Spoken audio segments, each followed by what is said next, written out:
Hi friends, कल्पना's रेसिपीमध्ये पुन्हा एकदा तुमचं स्वागत आहे। आज आपण भिजवलेल्या चवळीची भाजी बनवणार आहोत। तर ती पण अगदी सोप्या पद्धतीने कशी बनवायची ते मी तुम्हाला सांगणार आहे।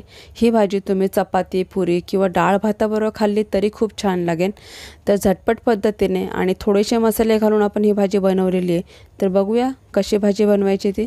चला तर मग सुरुवात करूया। अर्धा कप चवळी मी इथे घेतलेली आहे। यामध्ये सफेद पण चवळी आहे आणि लाल चवळी पण आहे।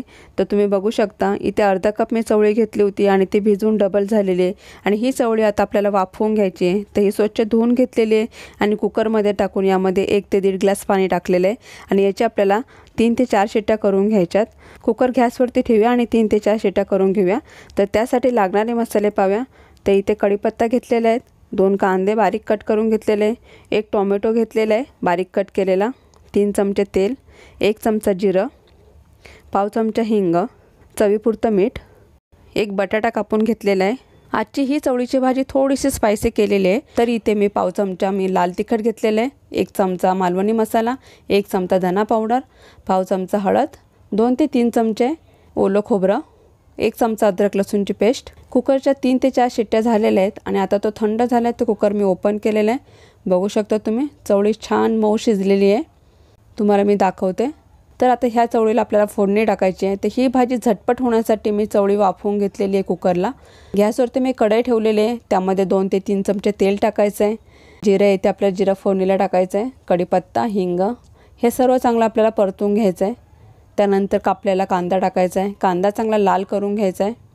गॅस मी मीडियम ठेवलेला आहे आणि मीडियम गॅसवरती आपल्याला कांदा चांगला लाल करून घ्यायचा आहे। तुम्ही जर माझी पहिल्यांदा रेसिपी पाहत असाल तर चॅनलला सबस्क्राईब आणि बेल आयकॉनला क्लिक करायला विसरू नका, म्हणजे येणाऱ्या ज्या माझ्या रेसिपी आहेत त्या तुम्हाला पाहता येईल। इथे मी कांद्याबरोबर बटाटा पण टाकलेला आहे, कारण बटाटा पण आपल्याला हा कच्चा मी घेतलेला आहे, तो कच्चा बटाटा शिजला पाहिजे म्हणून कांद्याबरोबरच हा बटाटा परतून घ्यायचा आहे। बटाटा शिजण्यासाठी इथे मी थोडंसं मीठ टाकणार आहे, म्हणजे कांदा पण लाल होईल आणि बटाटा पण चांगला शिजेल। चवळीची ही भाजी झटपट होणारी रेसिपी आहे आणि टिफिनसाठी तुम्ही ही नक्की बनवू शकता। तर अशाच पद्धतीच्या रेसिपी माझ्या मी चॅनलवरती अपलोड केलेल्या आहेत, त्या पण झटपट होणार आहे, जास्त वेळ लागत नाही आहे। तर त्याची लिंक मी आय बटनवरती दिलेली आहे, त्यात तुम्ही नक्की बघून ट्राय करा आणि कशी झाली मला कमेंट्सनी नक्की सांगा। इथे कांदा आणि बटाटा आपला चांगला लाल झालेला आहे आणि बटाटा पण शिजलेला आहे, तुम्ही बघितलं असेल। तर यामध्ये आता अद्रक लसूणची पेस्ट आणि हळद टाकूया आणि परत एकदा चांगला परतून घेऊया। थोडाफार बटाटा आपला कच्चा असेल तर तो पण शिजून निघेल वाफेवरती। अद्रक लसूणची पेस्ट चांगली परतली तर त्याचा कच्चा पण निघून जातो। आता ह्यामध्ये आपल्याला टोमॅटो टाकायचा आहे आणि टोमॅटो टाकून आपल्याला परत मिक्स करून घ्यायचा आहे। यामध्ये आपला टोमॅटो पण चांगला शिजला पाहिजे। हे जे मसाले आहेत ते आपले चांगले शिजवूनच घ्यायचे आहेत, कारण आपली चवळी ऑलरेडी शिजवलेली आहे तर वेळ लागणार नाही। तर त्यासाठी मी 2 मिनिटासाठी झाकण लावून टोमॅटो आणि बटाटा कांदा चांगला शिजवून देणार आहे, म्हणजे याला तेल पण सुटेल।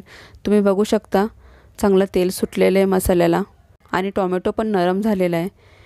तर यामध्ये आता सुके मसाले टाकूया आपण। इथे बटाटा पण चांगला शिजलेला आहे, तर यामध्ये आता सुके मसाले टाकूया। इथे ही भाजी मी मगाशी तुम्हाला बोलले स्पायसी केलेली आहे, तर तुम्हाला जर कमी तिखट पाहिजे असेल तर थोडे मसाले कमी केले तरी चालेल। मसाले चांगले मिक्स करून घ्यायचे आपल्याला आणि मसाले करपू नये म्हणून इथे थोडंसं मी पाणी टाकणार आहे, म्हणजे मसाले पण चांगले शिजतील आणि ते करपणार पण नाही। 2 ते 3 चमचे फक्त पाणी टाकलेले आहे आणि गॅस मी मीडियमच ठेवलेला आहे। तर आता मसाला पण चांगला आपला शिजलेला आहे, बटाटा पण ऑलरेडी चांगला शिजलेला आहे। यामध्ये आता थोडीशी कोथिंबीर टाकूया आणि कोथिंबीर टाकून मिक्स करून घ्यायचं आहे। मिक्स करून आपल्याला हा मसाला चांगला 2 मिनिटं परत शिजवून द्यायचा आहे, म्हणजे याला चांगला तेल सुटेल।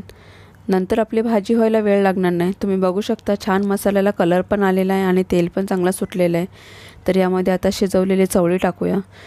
चवळी शिजवताना मी 1 ते 1.5 ग्लास फक्त पाणी वापरलेलं आहे, कारण ही भाजी आपल्याला सुकी बनवायची आहे। जे पाणी चवळीमध्ये असेल ते पण पाणी यामध्ये टाकायचं आपल्याला आणि परत चांगला परतून घ्यायचं आहे। मसाला चवळीमध्ये छान मिक्स करून घ्यायचा आहे। तुम्ही बघू शकता मसाला मिक्स झाल्यानंतर पाणी आपलं कमीच दिसतं।